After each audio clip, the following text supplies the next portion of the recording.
Sukhoi विमान अपघातात Marathi fighter pilot हुतात्मा. फ्लाइट लेफ्टनंट पूर्वेश दुरुपकर यांचं निधन. काल आसाममध्ये कोसळलं विमान.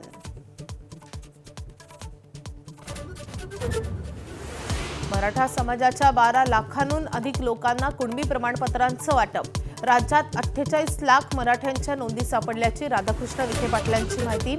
संभाजीनगर विभागातच 50,000 प्रमाणपत्रांचं वाटप. राज्याचा अर्थसंकल्प आज सादर होणार. अजित पवारांच्या निधनानंतर मुख्यमंत्री फडणवीस अर्थसंकल्प मांडणार. आर्थिक विकास दर 7.9% राहण्याचा अंदाज.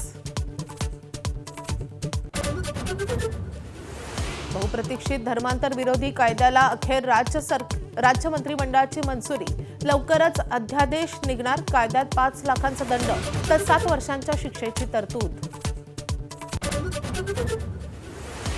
वाशिम जिल्ह्यात 10वी आणि 12वीच्या परीक्षेदरम्यान झालेल्या कॉपी प्रकरणी 22 शिक्षक निलंबित. गुन्हे नोंद असलेल्या 51 शिक्षक आणि कर्मचाऱ्यांवरही कारवाईच्या सूचना. मुंबईमध्ये जैश-ए-मोहम्मदच्या नेटवर्कचा पर्दाफाश. इंजिनिअरिंग करणारा अयान शेख तरुणांना भडकावत होता.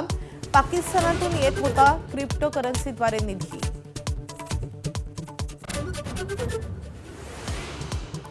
युद्धाच्या पार्श्वभूमीवर भारतासाठी सर्वात मोठी बातमी.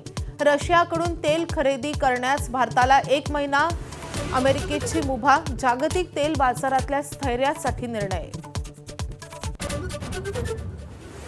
इराणच्या रिव्होल्युशनरी गार्ड, लष्कर आणि पोलिसांनीही शरण यावं. सर्वांना माफ करतो, डोनाल्ड ट्रम्प यांचं आवाहन.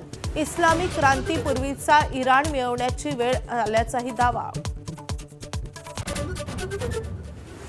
टीम इंडिया T20 विश्वचषकाच्या फायनलमध्ये उपांत्य सामन्यात भारताचा इंग्लंडवर 7 धावांनी रोमहर्षक विजय. संजू सॅमसनची पुन्हा एकदा स्पेशल खेळी तर इंग्लंडच्या बेथलचं शतक वाया. मुंबई तापू लागली. काल 38.9 अंश सेल्सिअस तापमानाची नोंद. गेल्या 5 दिवसांपासून मुंबईसह ठाणे, रायगड जिल्ह्यात ऊन वाढलं.